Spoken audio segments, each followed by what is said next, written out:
ए टंका देखी पूरा असल टंका लगुच ना किंतु आपण देखुथिबा ए टंका असली टंका नुहे ए सबु हेउछि जाल नोट। अबिकल असली नोट परी देखा जाउछि ए जाल नोट। साधारण लोक ए नोट देखिले यह जाल नोट बोली केबे भी संदेह करिबेनी।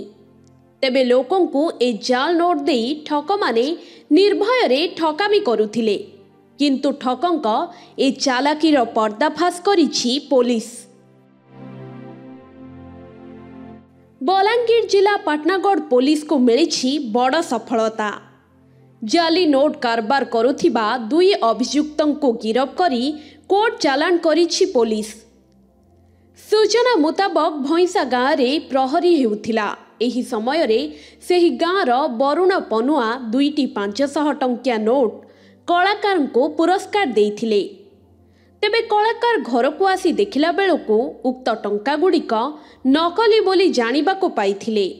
ग्रामवासी को जणाइबारु ग्रामवासी तदंत करी अभियुक्त वरुण पनुआ उक्त जाल नोट देइथिबा जानिबाको पाइथिले। गाँ गौतिया ज्ञानेन्द्र पटेल अभियोग क्रमे पुलिस भैंसा ग्राम को जाई तदंत करुथिबा बेले वरुण पनुआ घरु 272 खंड जाली 500 टंकिया नोट पाइथिले।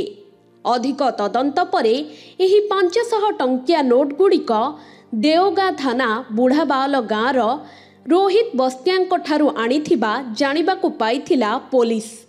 परे पाटनागढ़ थाना अधिकारी ताराकांति प्रधान नेतृत्व रे एक टीम गठन करी चढ़ाऊ करा जाइथिला।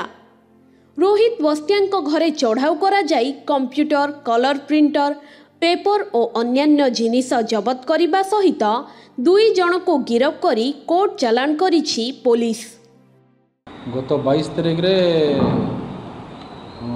ज्ञानेन्द्र पटेल बोली जन भैंसार नाम योग्य होतला भैंसार से जड़े ग्राहक आसते बाहर गीत जेन गाँवले से गोटे पैसा मारला जड़े से वरुण पनुआ से 500 टଙ୍କା 2टा मारला तो समस्त डाउट है कि 500 टଙ୍କା कहीं मारुची गोटे से आधार रे गोटे इनफॉरमेशन गोटे लिखिक गोटे देले आटा को आम बेस कर फॉलोअप करूँ ता घर 274टा 500 टଙ୍କା फेक 500 टଙ୍କା मिलला और सेटा इंटरोगेशन जना पड़ा कि से गोटे रोहित बस्तिया अच्छी बुढ़ा रोहित बस्तिया जे कि से बुढ़ा बहाल देवगाँ थाना अंडर से ताकू से आनी और से दुहे मिसिकी इटा मनी सर्कुलेशन करदे 500 टଙ୍କା फेक 500 टଙ୍କା।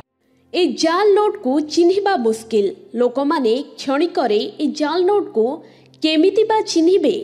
तेबे आपण जदि कौनसी व्यक्तिंक ठारू एपरी जाल नोट ग्रहण करुछंती तेबे भल भाबे जांच करी एहाकु ग्रहण करंतु नचेत आपण भी ठकामीर शिकार हेबे। पाटनागढ़ सुधाकर दास को रिपोर्ट के न्यूज ओडिशा।